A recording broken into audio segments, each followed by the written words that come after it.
Assalamualaikum warahmatullahi wabarakatuh. Bertemu lagi dengan Pak Suprono. Kali ini kita akan membahas materi manajemen pengelolaan limbah. Pada kesempatan yang pertama ini kita akan lebih mengenal bagaimana mengelola limbah yang sesungguhnya. Jangan lupa klik like, share, dan subscribe supaya kalian tidak tertinggal pada materi-materi berikutnya. Kita mulai dari konsep dasar pengelolaan limbah. Jadi limbah, kalau diartikan limbah itu adalah buangan yang dihasilkan dari suatu proses produksi, baik itu industri maupun domestik seperti rumah tangga, yang lebih dikenal sebagai sampah. Jadi limbah itu nama lainnya sampah, yang kehadirannya pada suatu saat dan tempat tertentu tidak dikehendaki oleh lingkungan karena tidak memiliki nilai ekonomis. Jadi orang itu kalau berpikir tentang sampah, ini sesuatu hal yang mengotori, tidak memiliki nilai ekonomis. Jadi harus disingkirkan. Ini limbah. Limbah industri, yang dimaksud dengan limbah industri adalah limbah yang bersumber dari kegiatan industri. Baik karena proses secara langsung maupun proses secara tidak langsung. Jadi yang pertama limbah itu ada yang dari rumah tangga, ada yang dari industri. Contoh dari rumah tangga, ya di tempat kos kalian juga ada lah. Kertas bekas, nah, bungkus-bungkus bekas itu adalah limbah. Sedangkan limbah industri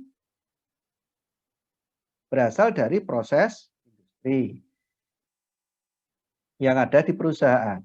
Nah, limbah yang bersumber dari kegiatan industri yaitu limbah yang terproduksi bersamaan dengan proses produksi yang sedang berlangsung, di mana produksi dan limbah hadir pada saat yang bersamaan. Jadi untuk limbah industri ini dihasilkan pada saat suatu perusahaan itu melakukan kegiatan produksi. Di satu sisi menghasilkan suatu produk, di satu sisi dia juga menghasilkan suatu limbah. Sedangkan limbah tidak langsung terproduksi sebelum proses maupun sesudah proses produksi. Jadi limbah ini terkadang juga ini ada yang proses produksi ini tidak menghasilkan limbah sama sekali, ada. Jadi ada yang menghasilkan limbah, ada yang tidak secara langsung menghasilkan limbah. Pencemar, ini artinya dulu, istilah dulu ya. Pencemar adalah suatu penambahan yang mengubah kondisi lingkungan udara, air, tanah, atau makanan sehingga berdampak negatif terhadap makhluk hidup. Pencemar dapat berupa zat padat, cair, gas, atau bentuk emisi energi yang tidak diinginkan. Ini contoh panas. Panas ini termasuk pencemar. Sebagian besar pencemar adalah zat padat. Jadi yang kita kenal di kehidupan kita, ini selama ini yang namanya pencemar, ini kebanyakan adalah berbentuk zat padat. Kemudian diikuti zat cair atau gas. Jadi gas itu paling sedikit yang kita kenal. Padahal sebenarnya gas itu juga banyak. Yang merupakan hasil sampingan atau limbah yang terbentuk ketika suatu sumber daya alam diekstraksi, diproses menjadi produk, kemudian digunakan. Jadi limbah itu merupakan efek samping atau hasil sampingan dari suatu kegiatan produksi. Dan ini limbah ini dapat menjadi pencemar. Jadi bisa mencemari lingkungan. Ya, contohnya saja, ya, misalkan kita itu melakukan memasak. Memasak. Memasak ini kan menghasilkan bau. Bau itu adalah sebenarnya gas. Hanya kenapa kok kita tidak mempedulikan? Karena bau dari masakan itu enak. Sehingga kita tidak mempedulikan. Nah, kalau itu terjadi di pabrik, bau yang muncul itu tidak enak. Inilah yang sering disebut dengan pencemar.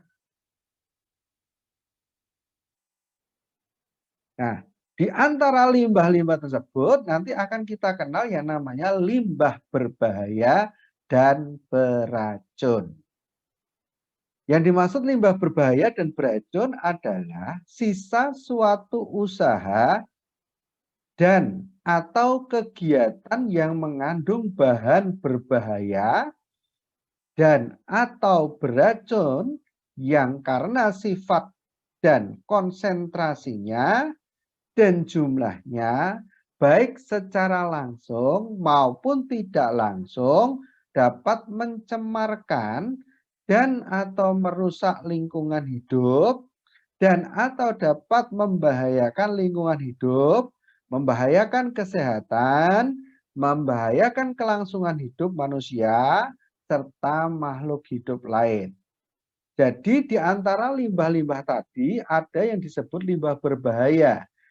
Kapan disebut limbah berbahaya? Kalau di sini sudah disebutkan mengganggu atau merusak kelangsungan hidup manusia ataupun makhluk hidup yang lain. Ini yang namanya limbah berbahaya. Limbah berbahaya dan beracun mengandung zat beracun.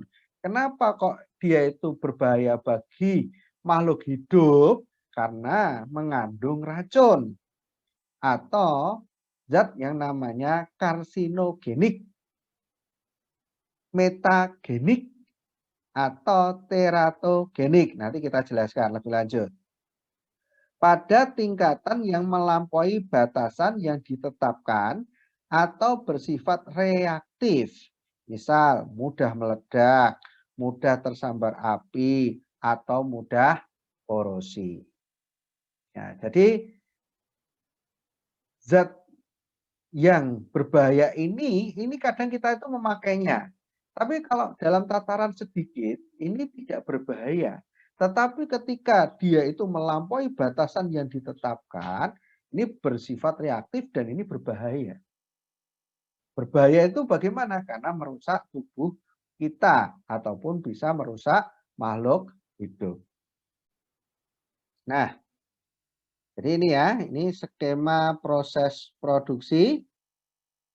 Jadi di sini misalkan di sini ada suatu kegiatan, ada proses produksi 1, proses produksi 2. Nah, setiap proses ini akan menghasilkan yang namanya sisa proses. Sisa proses inilah yang disebut dengan limbah. Nah, limbah ini kalau langsung dibuang ke sungai atau ke lingkungan sekitar, ini akan mencemari lingkungan sekitar. Maka biasanya supaya tidak mencemari maka ini harus diolah. Diolah, inilah yang kita pelajari dalam manajemen pengelolaan limbah. Jadi limbah ini sebelum dibuang itu nanti kita olah terlebih dahulu. Nah, pengelolaan limbah ini sudah diatur di dalam Undang-Undang Nomor 18 Tahun 1999. Jadi semua proses produksi yang menghasilkan limbah, baik itu limbah padat, limbah cair, maupun limbah gas, harus diolah terlebih dahulu sebelum dibuang ke lingkungan. Nah, diolahnya di tempat yang namanya IPAL, instalasi pengolahan limbah. Nah, ini di IPAL. Jadi di IPAL ini nanti akan mengolah mengolah limbah-limbah yang akan dibuang ke lingkungan. Jadi sebelum dibuang ini diolah terlebih dahulu. Kenapa kok harus diolah? Ya udahlah biar aja lah. Nah sekarang berbicara untung ruginya. Apakah kalau langsung dibuang itu kita untung? Sepertinya itu kita seperti untung. Sepertinya untung. Tetapi sebenarnya tidak untung. Coba kita cek ya. Kita cek misalkan. Misalkan kita melakukan proses produksi. Kita buang. Ya, kita buang ke lingkungan. Kita buang ke lingkungan. Nah, misalkan kalian punya sampah, ya, dibuang ke got. Kita tidak perlu mengolah kan? Sampah langsung dibuang di got, aliran sungai, kan aliran air. Selesai, kita tidak keluar biaya. Tapi coba lihat, nanti kalau sampah itu menutupi saluran air, kemudian menyebabkan banjir, apakah kita tidak rugi? Kita juga rugi. Makanya kita pasti akan terkena imbasnya. Dan kerugian yang diderita itu akan lebih besar daripada biaya mengelola limbah. Ini yang terjadi. Prinsip hierarki pengelolaan limbah. Ini disingkat di sini 6M. Jadi di dalam hierarki pengelolaan limbah ini ada 6. Yang pertama adalah bagaimana caranya mencegah menimbulkan limbah yang berbahaya. Kan itu. Jadi kalau kita lihat dalam kehidupan kita sehari-hari untuk kendaraan bermotor saja ya. Kendaraan bermotor sekarang itu kendaraan bermotor yang baru-baru semua diberi filter. Supaya apa? Gas buang dari kendaraan tersebut itu bisa terkontrol, tidak terlalu banyak dan tidak membahayakan lingkungan. Ini adalah prinsip mencegah. Jadi supaya bisa mencegah itu salah satunya adalah dengan yaitu tadi dikasih filter dan sebagainya. Mungkin kita mengurangi. Nah ini yang kedua mengurangi. Apa yang dikurangi? Menggunakan barang-barang yang berbahaya. Jadi supaya nanti hasilnya bisa maksimal, hasilnya bisa bagus. Makanya di sini mengurangi bahan-bahan yang berbahaya. Jadi istilahnya contoh ya, untuk bahan kendaraan. Bahan kendaraan. Kalau solar doang itu terlalu pekat. Maka lalu ditambah dengan biosolar. Biosolar ini menggunakan apa? Daun jara. Ini kan lebih ramah lingkungan. Cara yang ketiga adalah menggunakan kembali. Bisa tidak barang yang sudah kita pakai itu dipakai lagi. Makanya sekarang ini dikembangkan barang-barang yang reuse, bisa digunakan kembali. Tidak sekali pakai, buang, tetapi bisa digunakan kembali. Makanya kalau kita perhatikan di supermarket-supermarket besar, itu sekarang mulai disediakan kantong-kantong yang bukan plastik. Kenapa bukan kantong plastik? Supaya bisa kita pakai lagi. Kalau kantong plastik, bisa jadi setelah nanti sampai rumah, robek, kita buang, tidak bisa kita pakai lagi. Nah ini, dikembangkan produk-produk yang bisa digunakan kembali. Kemudian, mendaur ulang. Ini contohnya ya, kalau kalian misalkan kreatif, dulu ada mahasiswa IU yang juga kreatif, yaitu belajar. Belajar apa? Mendaur ulang. Simple, nggak usah yang mulu-mulu, yaitu mendaur ulang kertas bekas. Kalian kan pasti punya kertas bekas mungkin dari tugas-tugas kuliah semester-semester awal kan ya. Itu numpuk daripada dibuang. Kalau misalkan dijual 1 kilonya paling berapa sih kan? Jadi sampah kita itu berapa kilo? Nah, dulu ada mahasiswa YU yang kreatif, yaitu apa? Dia mendaur ulang. Nah, dia mendaur ulang. Mendaur ulang itu yang didaur ulang kertas. Dia belajar, cari tahu cara mendaur ulang kertas. Ya, dibikin jenang, kemudian dibikin kertas lagi. Sehingga akhirnya apa? Ketika skripsi dia menggunakan kertas bekas yang dia bikin sendiri. Loh, memangnya boleh? Kalau hanya untuk konsultasi kan tidak masalah kan itu kan? Konsultasi tidak masalah. Baru nanti kalau sudah di ACC dosen baru apa? Baru menggunakan yang perfect, yang paling bagus kan ya. Itu seperti itu. Kemudian selain mendaur ulang itu adalah memperoleh kembali. Jadi bisa jadi ini barang ini sudah kita buang. Bisa kita buang. Sudah kita buang kepada orang lain. Nah, ini bagaimana itu kita peroleh kembali? Kalau memang itu masih bisa kita gunakan. Lalu prinsip pengelolaan limbah yang terakhir adalah mengolah secara aman.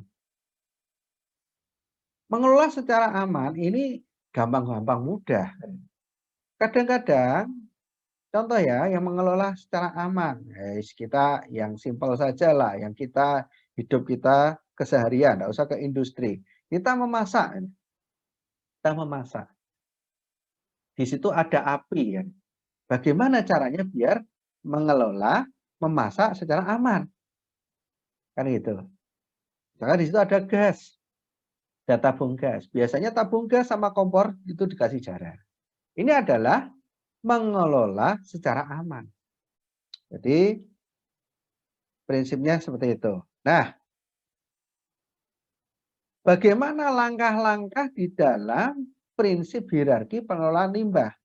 Langkah yang pertama adalah mencegah timbulnya limbah pada sumber sehingga tidak dihasilkan limbah atau zero waste. Jadi sumbernya mana? Sumber penghasil limbah mana?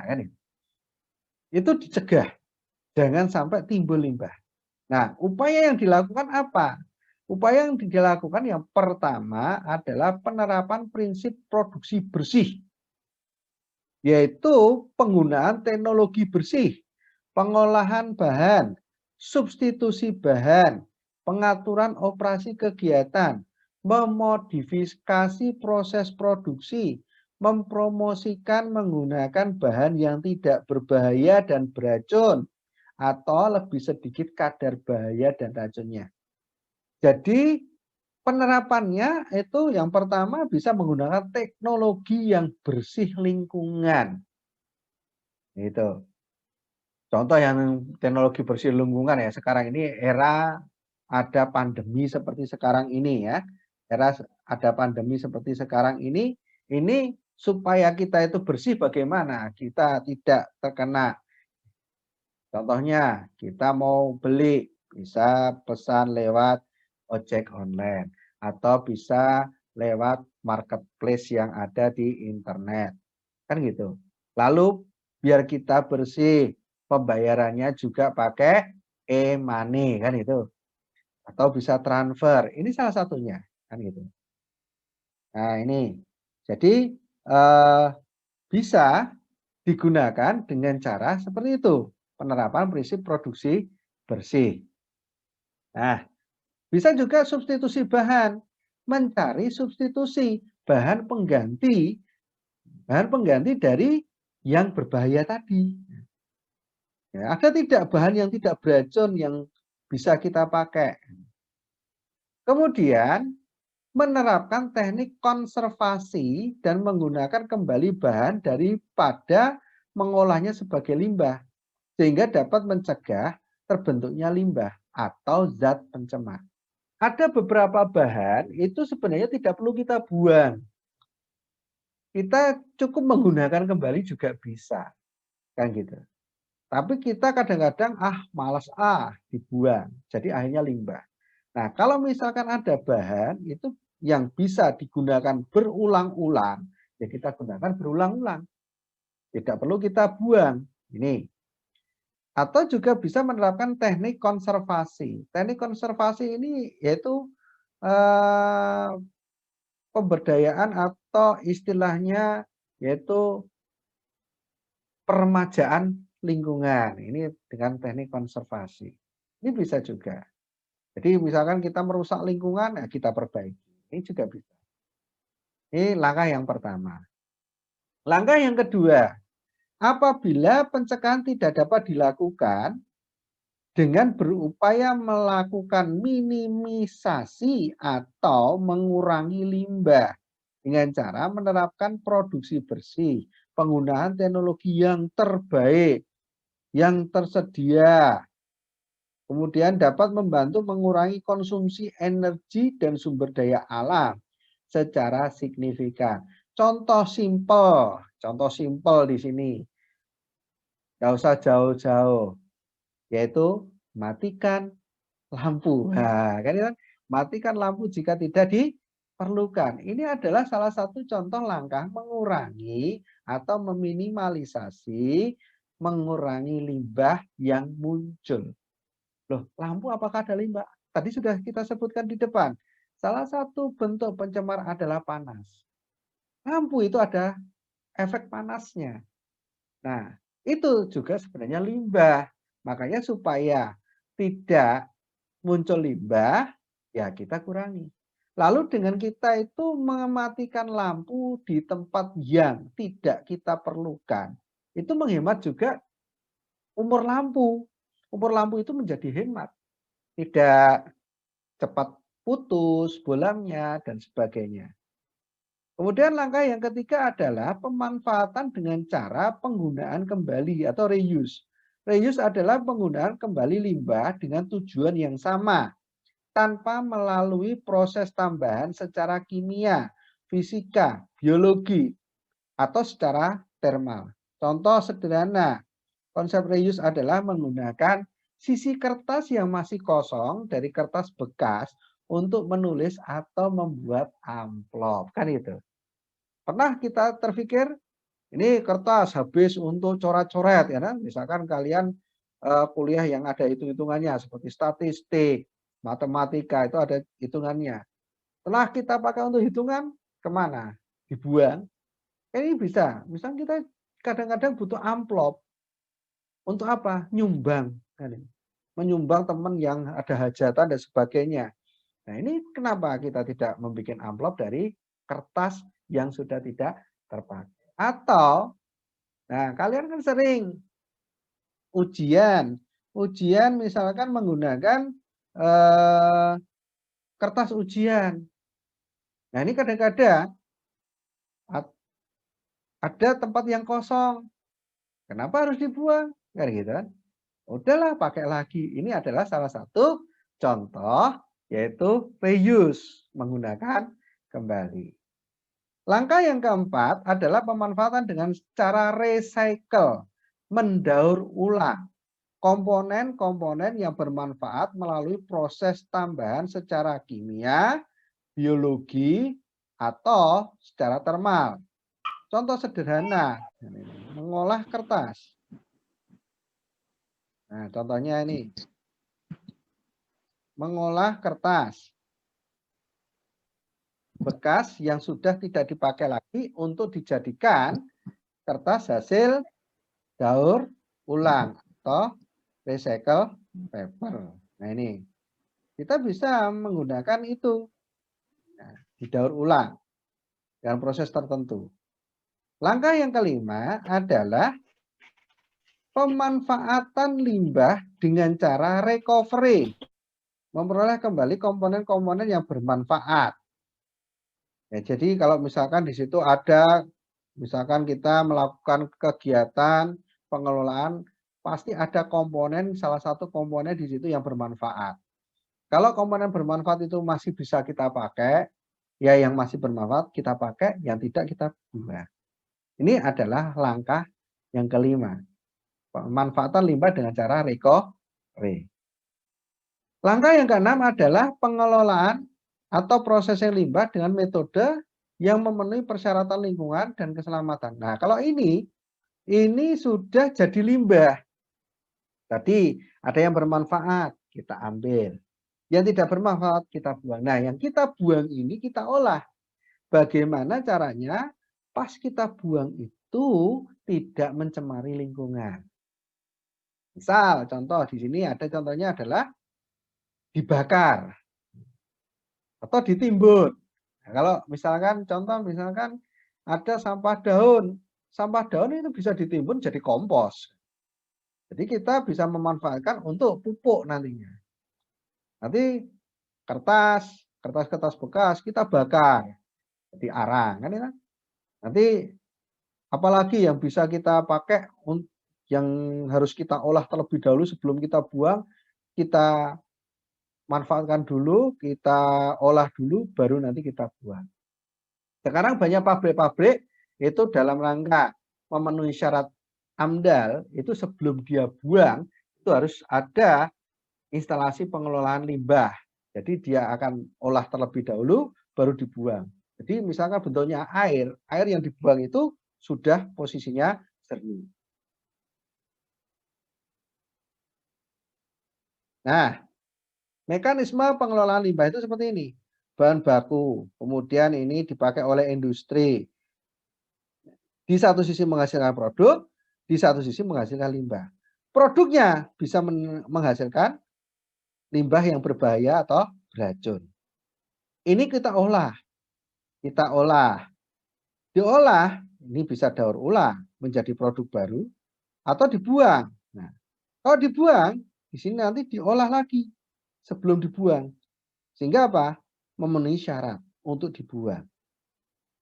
Bisa juga limbah muncul, ini produk dipakai oleh konsumen, menghasilkan limbah.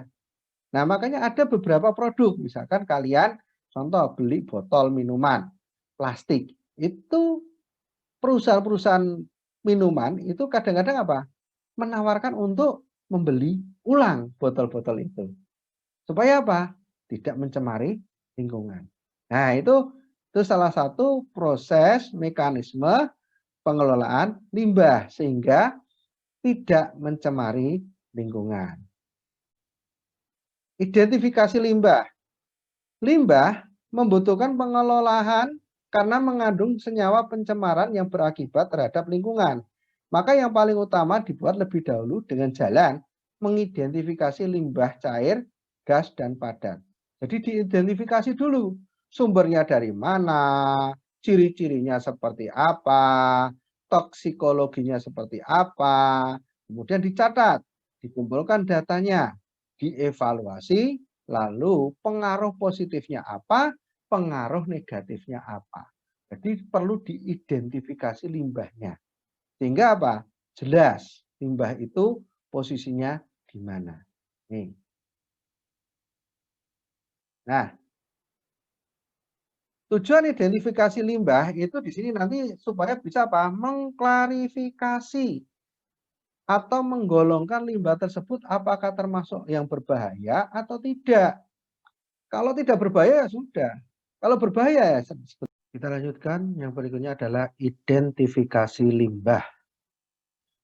Identifikasi limbah di sini diperlukan dalam rangka untuk mengetahui dari mana sumbernya, lalu dari uji karakteristiknya, dari uji toksikologinya, dan di sini nanti juga diperlukan untuk melakukan pencatatan atau pengumpulan data.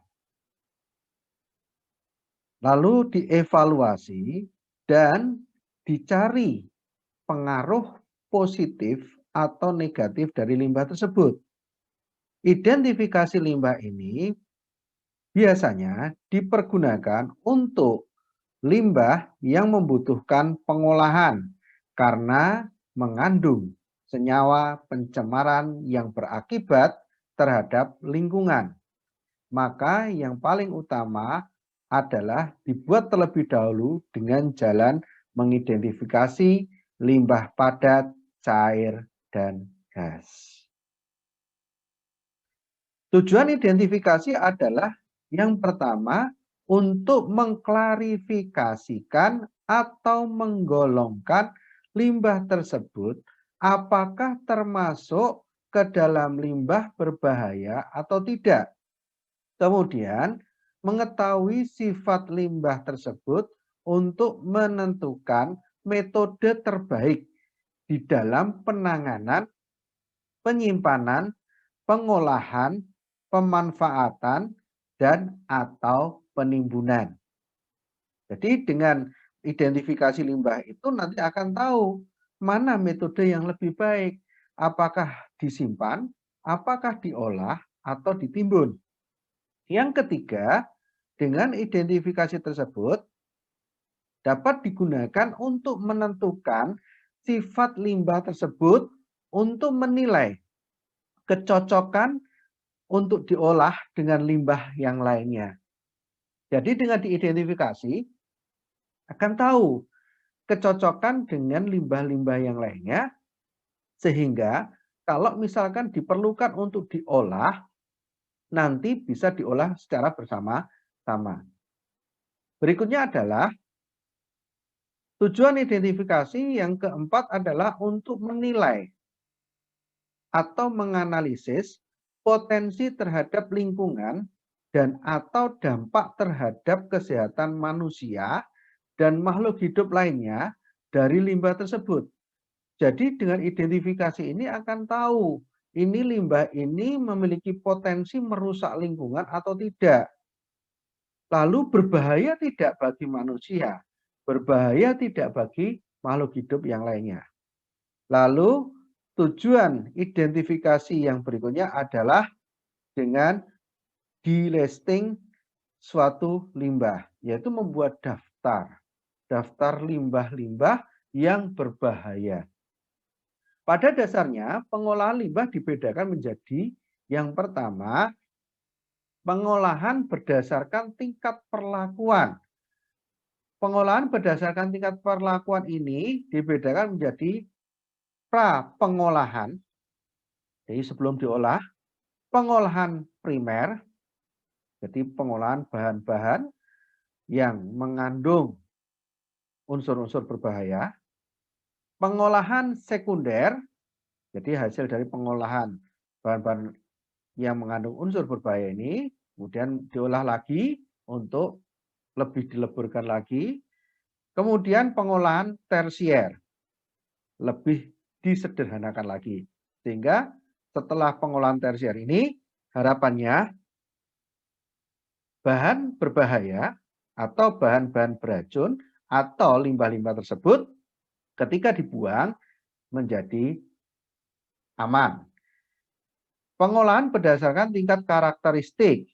Yang pertama proses fisik. Jadi nanti kita jelaskan di materi berikutnya yaitu pengolahan secara fisik, pengolahan berdasarkan kimiawi, pengolahan berdasarkan biologi, dan yang keempat adalah pengolahan secara bersama-sama, baik secara fisika, kimia, maupun biologi. Jadi dasar pengolahan limbah dibedakan menjadi pengolahan berdasarkan perlakuan. Di sini ada pre-treatment pengolahan awal, nomor 1 ini. Kemudian primary di sini. Jadi dari sini lari ke tabung nomor 2. Kemudian dari tabung nomor 2 ini primary lari ke tabung yang nomor 3 untuk diolah ini menjadi secondary treatment. Secondary treatment ini akan dibawa ke yang berikutnya menjadi tertiary treatment. Sehingga ketika sudah melewati tertiary treatment ini dibuang ke alam ataupun mungkin diolah lagi menjadi bahan yang lebih berguna, di sini tidak terjadi masalah. Ini adalah proses pengolahan limbah berdasarkan perlakuan. Pertemuan pada hari ini cukup sekian terlebih dahulu. Kita sambung pada pertemuan-pertemuan berikutnya. Akhirul kalam, wabillahi taufiq wal hidayah. Assalamualaikum warahmatullahi wabarakatuh.